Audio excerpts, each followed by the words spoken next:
mahal ka ni Lord. Pangalawa, may problema ang tao. Ano problema ng tao? Relasyon, pera, pero pinaka-problema ng tao, kasalanan. Amen? Gusto kong bumangit, pero hindi ko magawa. Diba? Yung lagi mong kanta, sa tuwina'y naaalala ka. Sarap, sarap, sarap. Puro sarap. Yan po yung kasalanan. Pero ang hindi masarap sa kasalanan, ano po? Yung consequence. Amen? Dahil pagbabayaran po natin. Amen? Pero binayaran ng Yesus. Ang pangatlo, na meron na nagbayad. Sino po nagbayad? Si Lord. Amen? Sa isang araw po ba, hindi na ba tayo magkakasala? Magkakasala pa rin, kapatid, kahit kami, nagkakasala pa rin. Pero ang kagandahan ng may Panginoon, pwede mo isuko sa Kanya, Panginoon. Kasi ang totoo, pinatawad ka na ni Lord ngayon, bukas at pagpakailanman. Huwag mo lang ulit-ulitin. Amen? Amen.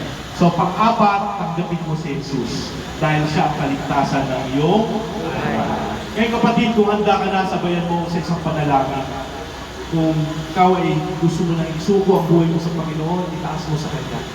Sabayan niyo po kung Panginoong Jesus, maraming salamat sa buhay na pinagkaloob niyo po sa akin. Tinataas ko po sa inyo ang aking buhay. At sinusuko po, tinatanggap kita bilang aking Panginoon at tagapagligtas.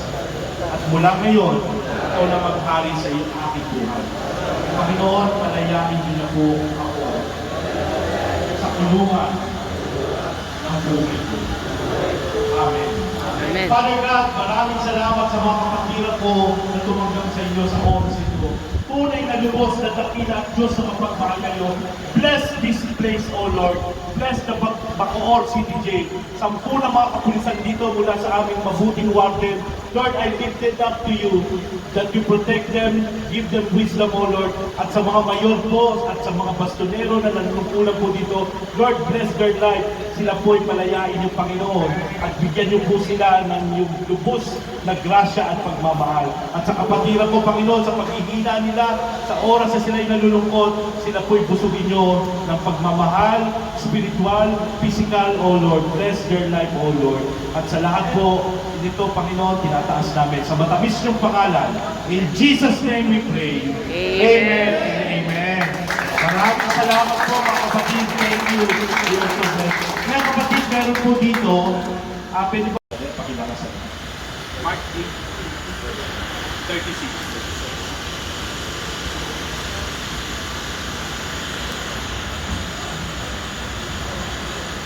Mark 8 verse 36. Anong mapapala nyo kung makuha nyo nga ang buong mundo, pero mawawala naman sa inyo ang buhay nyo? Siyempre wala.